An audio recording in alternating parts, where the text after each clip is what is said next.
The HOA president laughed when I warned them about the gate. "Relax," he said, waving his hand like I was some paranoid neighbor. Move back, everyone. But 3 months later, a fire truck tried to enter the community. It didn't fit. And by the time firefighters got inside, the HOA president's own house was already burning. When I moved into Oak Ridge Meadows, it looked like the perfect neighborhood. Clean lawns, quiet streets, and a very active homeowners association. The HOA president, Mr. Collins, ran everything like a military operation. Grass too tall? Fine. Trash cannot too early? Fine. Wrong mailbox color? Another fine. But the thing that caught my attention wasn't the rules, it was the new entrance gate they installed. It looked fancy, tall stone pillars, a metal arch, security cameras. But there was one problem. The clearance under the arch looked way too low. And since I worked in construction, I knew immediately. A standard fire truck might not fit through that. So I did what any responsible neighbor would do. First, I sent a detailed email to the HOA board. I didn't want it to sound like I was complaining, so I kept the tone respectful and professional. I explained that I worked in construction and had dealt with vehicle clearance measurements before. The entrance gate looked great from a design standpoint, but the decorative metal arch running across the top appeared unusually low. To make things clearer, I even attached a simple diagram. I marked the approximate height of the arch and compared it with the typical height of emergency vehicles, especially ladder fire trucks. I also included a short note explaining that emergency vehicles often carry equipment mounted on top, which can add extra height. My goal wasn't to criticize their project. I just wanted them to double-check the measurements before it became a real problem. A few days passed with no response. Then about a week later, I received a short email reply from the HOA secretary. They thanked me for the input and said the matter could be discussed at the next monthly HOA meeting if I wanted to bring it up. So I figured that was my chance to explain it in person and hopefully clear things up. The meeting was held in the community clubhouse on a Thursday evening. About 15 residents were there, along with the 5 board members sitting behind a long folding table at the front of the room. Mr. Collins, the HOA president, sat in the middle like he was presiding over a courtroom. He had a thick binder in front of him and that usual confident expression that suggested he already knew the answer to every problem. The meeting went through the usual routine: first, budget updates, landscaping complaints, reminders about parking rules. After about 40 minutes, they finally opened the floor for homeowner comments. When my turn came, I stood up and introduced myself. "I just wanted to bring up something about the new entrance gate," I said calmly. Immediately, a few people nodded. Everyone had noticed the new gate since it had been installed just 2 weeks earlier. "It looks nice," I continued, "but I'm concerned that the clearance under the decorative arch might be too low for certain emergency vehicles, especially ladder trucks." Mr. Collins leaned back in his chair and folded his arms. Then he chuckled.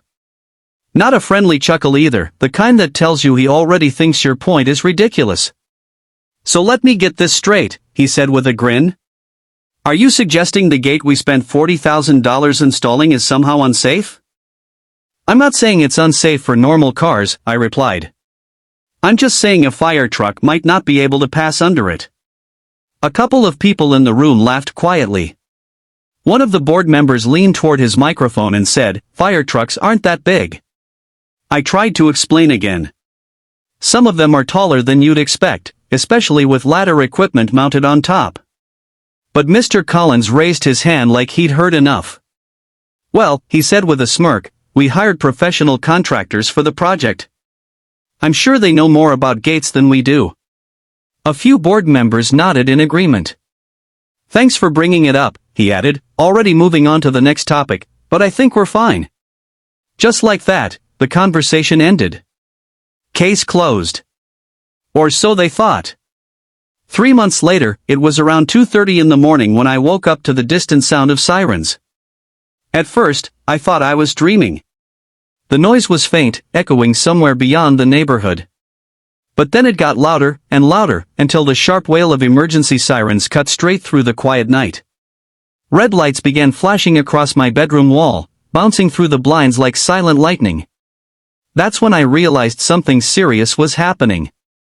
I got out of bed, walked to the window, and pulled the blinds apart. Down the street, the night sky glowed faintly orange. Smoke. Thick, dark smoke was rising from the far end of the neighborhood. My stomach tightened. I quickly threw on a jacket and stepped outside. By now several neighbors were doing the same, standing on their driveways in pajamas and robes, all staring toward the same direction. The sirens grew louder as the fire truck approached the community entrance.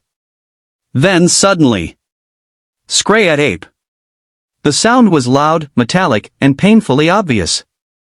Everyone near the entrance turned their heads at the same time. The fire truck had reached the gate. And it had just collided with the decorative metal arch. The top of the truck had hit the structure exactly where I'd warned it might. The driver stopped immediately. The massive vehicle sat there for a moment, engine rumbling, red lights spinning across the stone pillars and nearby houses. A firefighter jumped out of the passenger side and looked up at the arch. Even from down the street, you could see the problem instantly. The ladder assembly mounted on top of the truck made the vehicle just a little too tall. The driver tried inching forward again. Slowly. Carefully. Another metal scrape echoed through the quiet neighborhood. Still too tall. They backed up slightly and tried approaching at a slight angle. But the result was the same. The gate simply didn't have enough clearance. A few seconds passed while the firefighters made a quick decision. Then the truck reversed away from the entrance. They parked just outside the community. Within seconds, firefighters began jumping out, grabbing hoses and equipment. They had no choice but to run everything inside on foot. Lawn hoses were dragged across the pavement, snaking through the narrow space beside the gate and stretching down the street toward the smoke. The whole scene suddenly felt chaotic. Neighbors stood frozen, watching as firefighters rushed past us carrying heavy gear. Those extra minutes, the ones spent trying to enter the gate, reversing the truck, setting up hoses, felt painfully long. And when you're dealing with a house fire, every minute matters. As the firefighters finally reached the burning house, the flames had already grown stronger. Orange firelight flickered against the nearby homes. Smoke poured from the roof. Then someone standing next to me whispered something that made the situation feel almost unreal. "That's Colin's house." I looked again toward the end of the street. Sure enough, firefighters were rushing into the large corner property with the white fence and the tall maple tree in the front yard. The same house we'd all seen countless times during HOA meetings and neighborhood gatherings. The house that belonged to Mr. Collins. The very same HOA president who had laughed off my warning about the gate. The same man who had confidently said the contractors knew what they were doing. Now he stood in his driveway in a pair of sweatpants and a jacket, staring at the flames consuming part of his home. And just for a moment, as the fire truck sat uselessly outside the entrance, his eyes slowly drifted toward the gate. By the time the firefighters finally reached the property with their hoses and equipment, the fire had already gained a dangerous head start. Flames were pouring out of the garage, licking up the sides of the house and crawling toward the roof like bright orange fingers. Thick smoke rolled into the night sky, turning the quiet neighborhood into a scene that looked more like a disaster movie than our peaceful suburban street. The firefighters moved quickly, shouting instructions to each other as they worked. Some rushed toward the garage with hoses while others began setting up ladders along the side of the house.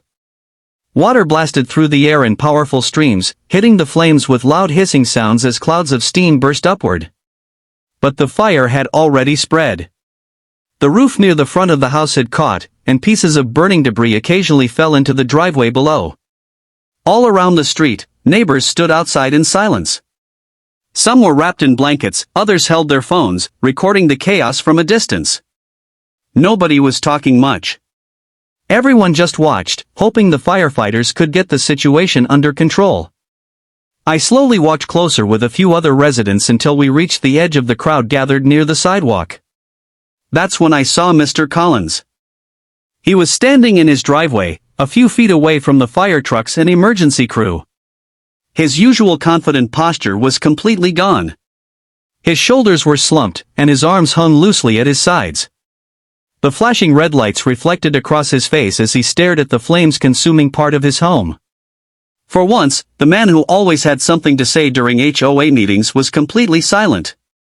One firefighter approached him briefly, probably asking a few questions about whether anyone was still inside. Collins shook his head slowly and stepped back. Then he just stood there again, watching. Watching the garage collapse inward. Watching smoke pour through the broken windows. Watching years of his life being swallowed by fire. And then, after a moment, something changed. His gaze slowly shifted away from the flames. He looked down the street. Toward the neighborhood entrance. Toward the gate. Even from a distance, I could tell exactly what he was looking at. The same decorative metal arch that had caused the fire truck to stop minutes earlier. The same gate he had defended so confidently during the meeting. The same gate he had laughed about when I tried to warn everyone. For a long moment, he just stared in that direction. No anger. No shouting. Just a quiet, heavy realization settling in. The firefighters continued battling the flames for nearly 40 minutes before things finally began to calm down. The fire slowly weakened as water soaked through the structure and smoke started to thin. Eventually, the worst of it was over. The fire was finally out. But the damage had already been done. The garage was completely destroyed. The front section of the roof had collapsed, leaving a blackened hole where flames had burned through the structure. Windows were shattered, siding was melted, and the driveway was covered in wet debris and ash. Roughly half the house was gone. Emergency crews began packing up equipment while investigators started examining the scene. Neighbors slowly returned to their homes, still whispering about what had just happened. And as I walked back toward my own driveway, I couldn't help glancing once more at the entrance gate down the street. It still stood there in the flashing emergency lights. Perfectly polished. Perfectly decorative. And now, painfully ironic. A week later, the HOA sent out an email to the neighborhood. Subject line. Emergency gate modification notice. They were removing the decorative arch to increase clearance for emergency vehicles. No jokes this time. No dismissive comments. Just a quiet construction crew cutting apart the structure one piece at a time. Mr. Collins never mentioned the fire truck incident again. But every time he passed me on the sidewalk, he avoided eye contact. Sometimes people ignore warnings because admitting a mistake is uncomfortable. But ignoring problems doesn't make them disappear. It just makes the consequences bigger.